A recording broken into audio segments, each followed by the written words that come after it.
Oh my goodness! I'm at Harvard!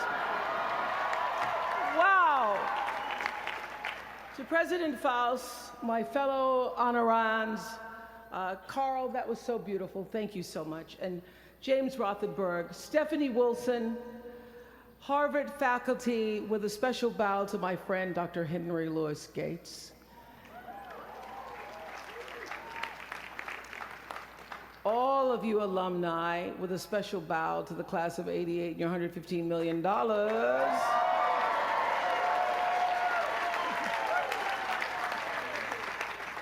And to you, members of the Harvard class of 2013, hello. I thank you for allowing me to be a part of the conclusion of this chapter of your lives and the commencement of your next chapter.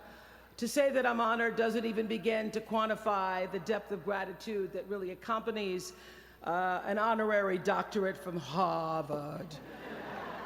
Not too many little girls from rural Mississippi have made it all the way here to Cambridge, and I can tell you that I consider today, as I sat on the stage this morning, getting teary for you all and then teary for myself, I consider today a defining milestone in a very long and a blessed journey. My one hope today is that I can be a source of some inspiration. I'm going to address my remarks to anybody who's ever felt inferior or felt disadvantaged, felt screwed by life. This is a speech for the quad.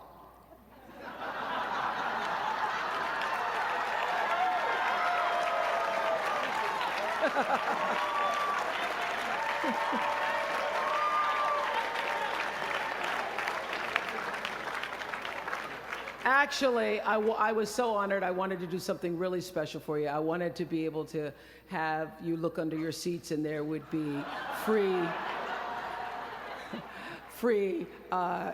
master and doctor degrees. But I see you got that covered already.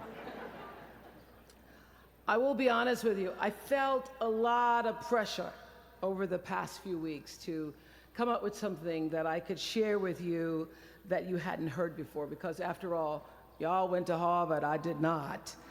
But then I realized that you don't have to necessarily go to Harvard to have a driven, obsessive, type A personality, but it helps.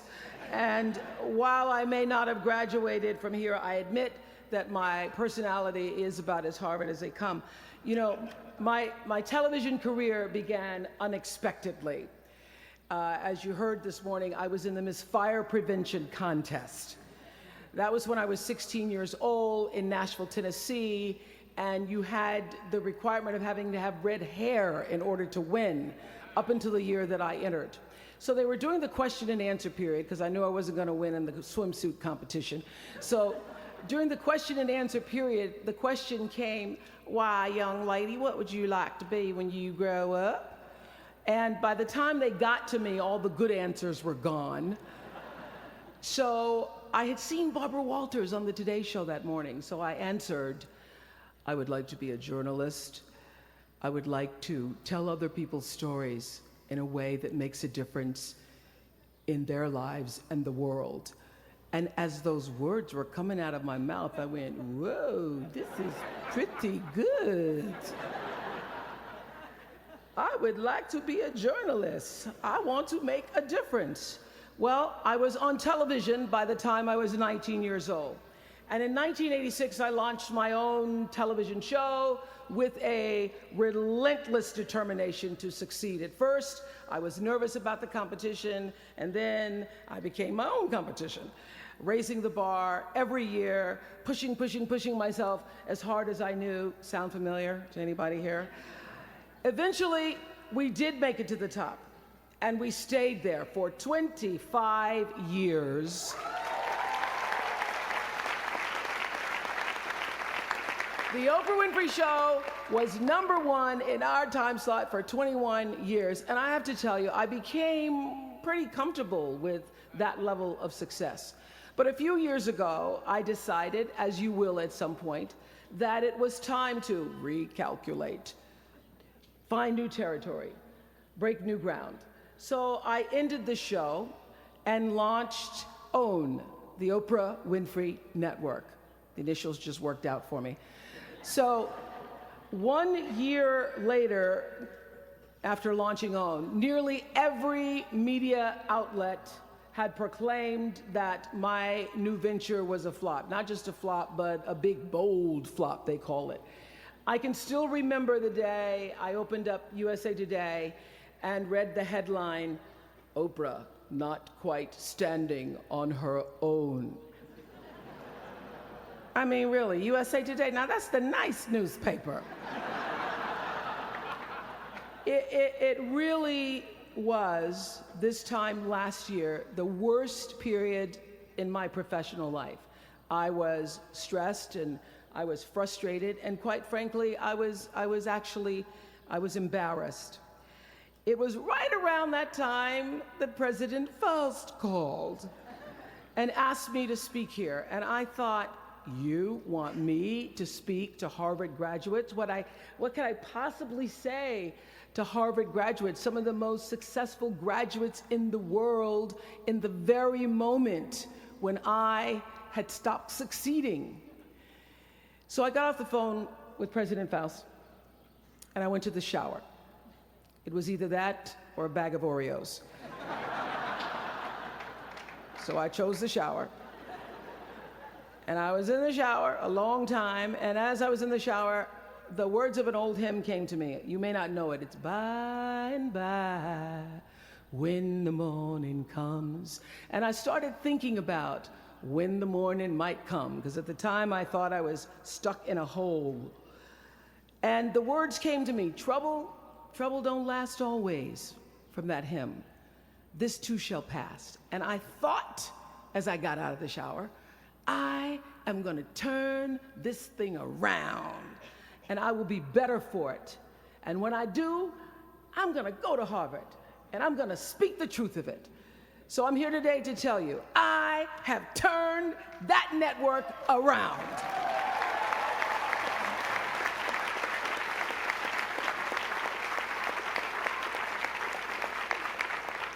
And it was all because I wanted to do it by the time I got to speak to you all. So thank you so much.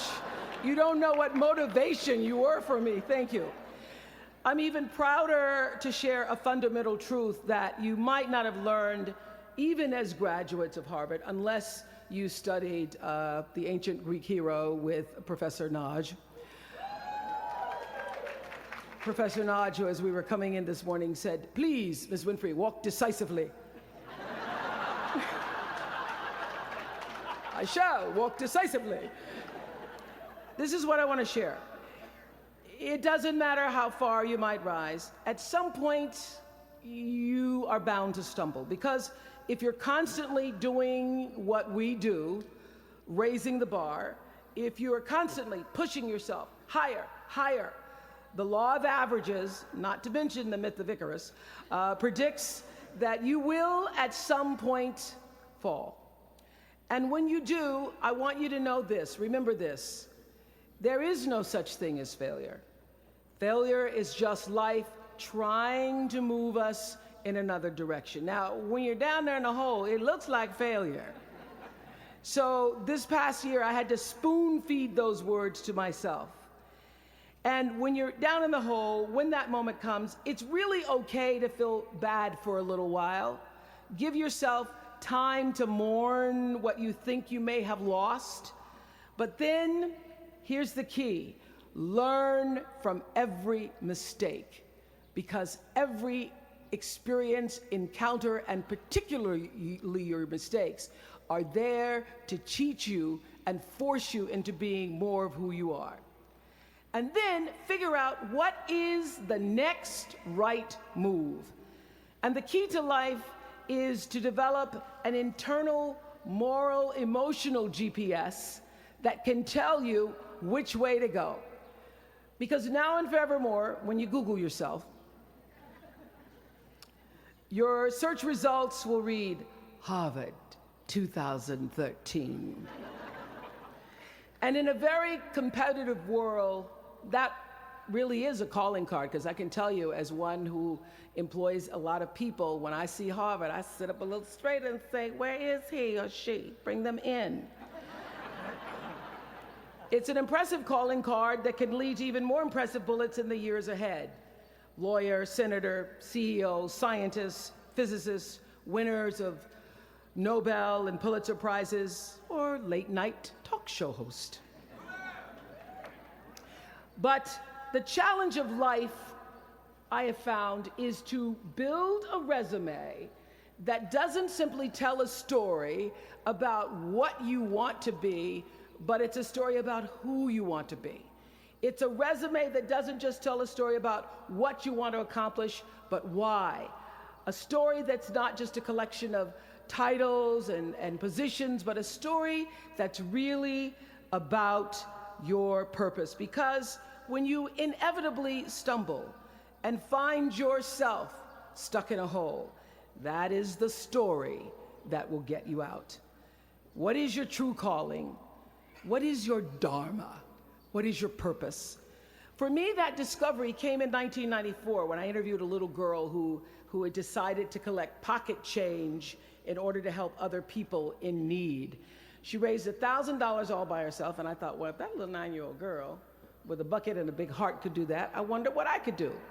So I asked for our viewers to take up their own change collection, and in 1 month, just from pennies and nickels and dimes, we raised more than $3 million that we used to send one student from every state in the United States to college. That was the beginning of the Angel Network. And so what I did was I simply asked our viewers, do what you can wherever you are, from wherever you sit in life. Give me your time or your talent, your money if you have it, and they did. Extend yourself in kindness to other human beings wherever you can. And together we built 55 schools in 12 different countries and restored nearly 300 homes that were devastated by Hurricanes Rita and Katrina. So the Angel Network, I've been on the air for a long time, but it was the Angel Network that actually focused my internal GPS. It helped me to decide that I wasn't just going to be on TV every day, but that the goal of my shows, my interviews, my business, my philanthropy, all of it, whatever ventures I might pursue, would be to make clear that what unites us is ultimately far more redeeming and compelling than anything that separates me. Because what had become clear to me, and I want you to know, it isn't always clear in the beginning, because as I said, I'd been on television since I was 19 years old. But around 94, I got really clear. So don't expect the clarity to come all at once, to know your purpose right away. But what became clear to me was that I was here on earth to use television and not be used by it, to use television to illuminate the transcendent power of our better angels. So this Angel Network, it didn't just change the lives of those who were helped, but the lives of those who also did the helping. It reminded us that no matter who we are, or what we look like, or what we may believe, it is both possible and, more importantly, it becomes powerful to come together in common purpose and common effort. I saw something on the Bill Maher show recently that so reminded me of this point. It was an interview with David and Francine Wheeler. They lost their 7-year-old son, Ben, in the Sandy Hook tragedy. And even though gun safety legislation to strengthen background checks had just been voted down in Congress at the time that they were doing this interview, they talked about how they refused to be discouraged. Francine said this. She said, "Our hearts are broken, but our spirits are not. I'm going to tell them what it's like to find a conversation about change that is love, and I'm going to do that without fighting them." And then her husband David added this: "You simply cannot demonize or vilify someone who doesn't agree with you. Because the minute you do that, your discussion is over. And we cannot do that any longer. The problem is too enormous. There has to be some way that this darkness can be banished with light. In our political system and in the media, we often see the reflection of a country that is polarized, that is paralyzed, and is self-interested. And yet, I know you know the truth. We all know that we are better than the cynicism and the pessimism that is regurgitated throughout Washington and the 24-hour cable news cycle.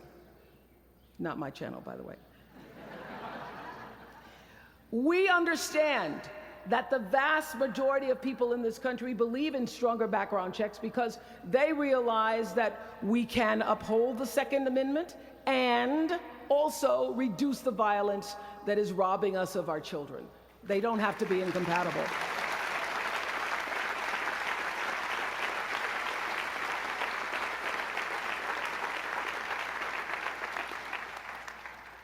And we understand that most Americans believe in a clear path to citizenship for the 12 million undocumented immigrants who reside in this country, because it's possible to both enforce our laws and at the same time embrace the words on the Statue of Liberty that have welcomed generations of huddled masses to our shores. We can do both.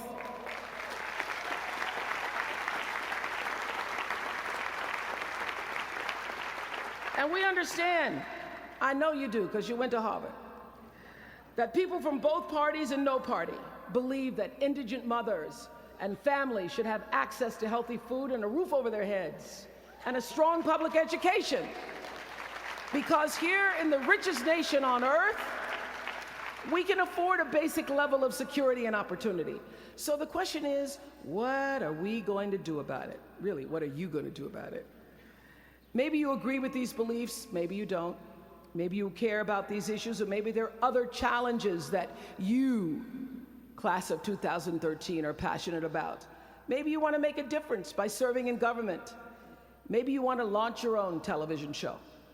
Or maybe you simply want to collect some change. Your parents would appreciate that about now. The point is, your generation is charged with this task of breaking through what the body politic has thus far made impervious to change. Each of you has been blessed with this enormous opportunity of attending this prestigious school. You now have a chance to better your life, the lives of your neighbors, and also the life of our country. When you do that, let me tell you what I know for sure. That's when your story gets really good. Maya Angelou always says, when you learn, teach. When you get, give. That, my friends, is what gives your story purpose and meaning. So you all have the power in your own way to develop your own angel network. And in doing so, your class will be armed with more tools of influence and empowerment than any other generation in history. I did it in an analog world. I was blessed with a platform that at its height reached nearly 20 million viewers a day. Now here in a world of Twitter and Facebook and YouTube and Tumblr, you can reach billions in just seconds. You're the generation that rejected predictions about your detachment and your disengagement by showing up to vote in record numbers in 2008. And when the pundits said, they talked about you, they said you'd be too disappointed, you'd be too dejected to repeat that same kind of turnout in the 2012 election, and you proved them wrong by showing up in even greater numbers. That's who you are. This generation, your generation, I know, has developed a finely honed radar for BS. Can you say BS at Harvard? The spin and phoniness and artificial nastiness that saturates so much of our national debate. I know you all understand better than most that real progress requires authentic an authentic way of being, honesty, and above all, empathy.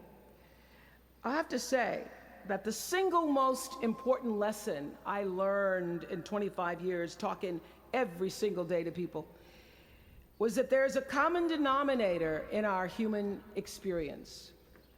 Most of us, I tell you, we don't want to be divided. What we want, the common denominator that I found in every single interview, is we want to be validated. We want to be understood. I've done over 35,000 interviews in my career. And as soon as that camera shuts off, everyone always turns to me and inevitably in their own way asks this question: was that okay? I heard it from President Bush. I heard it from President Obama. I've heard it from heroes and from housewives. I've heard it from victims and perpetrators of crimes. I even heard it from Beyonce and all of her Beyonce-ness. She finishes performing, hands me the microphone and says, "Was that okay?" Friends and family, yours, enemies, strangers, in every argument, in every encounter, every exchange, I will tell you, they all want to know one thing: was that okay? Did you hear me? Do you see me? Did what I say mean anything to you?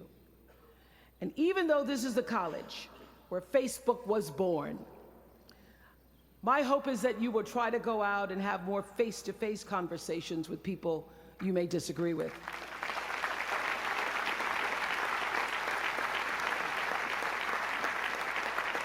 That you'll have the courage to look them in the eye and hear their point of view, and help make sure that the speed and distance and anonymity of our world doesn't cause us to lose our ability to stand in somebody else's shoes and recognize all that we share as a people. This is imperative for you as an individual and for our success as a nation.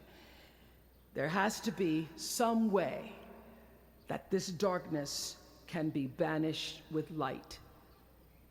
Says the man whose little boy was massacred on just an ordinary Friday in December.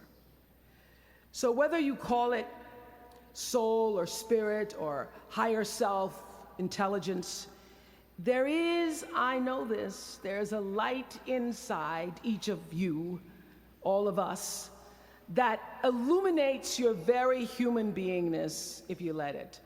And as a young girl from rural Mississippi, I learned long ago that being myself was much easier than pretending to be Barbara Walters.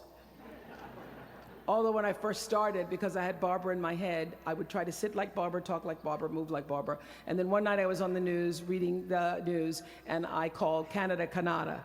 And that was the end of me being Barbara. I cracked myself up on TV, couldn't stop laughing, and my real personality came through. And I figured out, oh gee, I can be a much better Oprah than I could be a pretend Barbara. I know that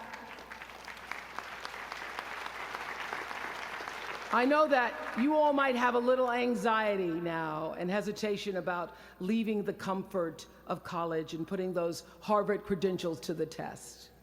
But no matter what challenges or setbacks or disappointments you may encounter along the way, you will find true success and happiness if you have only one goal. There really is only one, and that is this: to fulfill the highest, most truthful expression of yourself as a human being.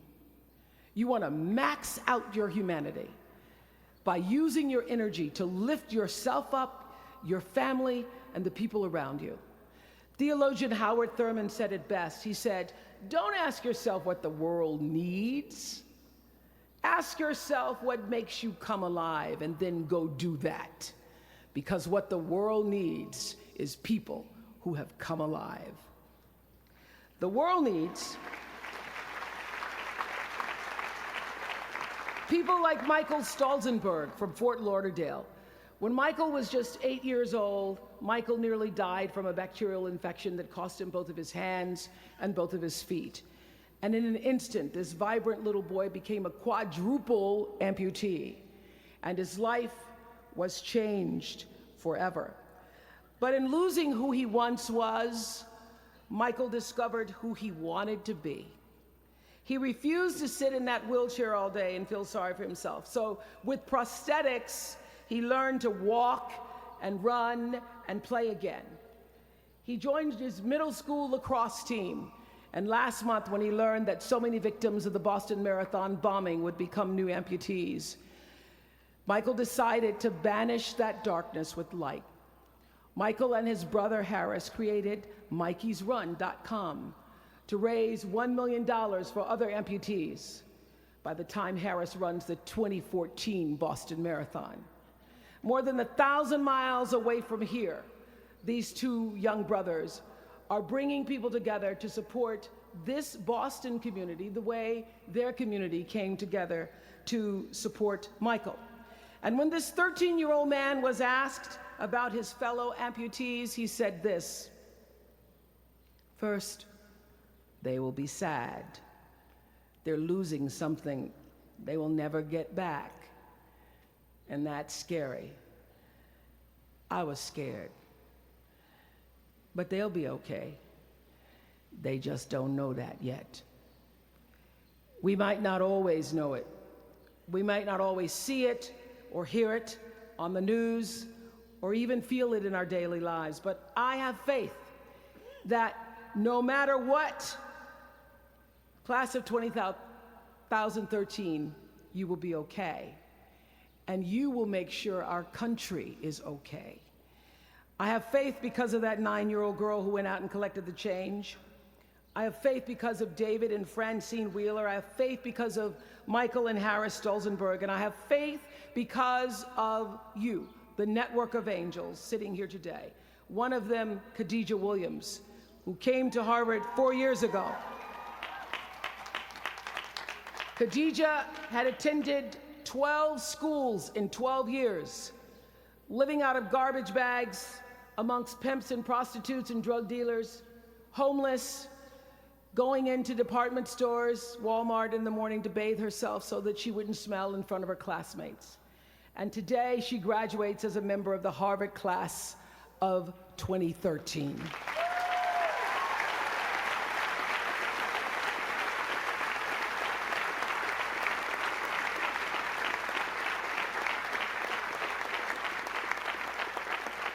From time to time, you may stumble, fall. You will for sure count on this.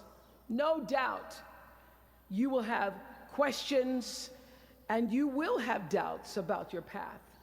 But I know this: if you're willing to listen, to be guided by that still small voice that is the GPS within yourself, to find out what makes you come alive, you will be more than okay. You will be happy, you will be successful, and you will make a difference in the world. Congratulations, class of 2013. Congratulations to your family and friends. Good luck, and thank you for listening. Was that okay?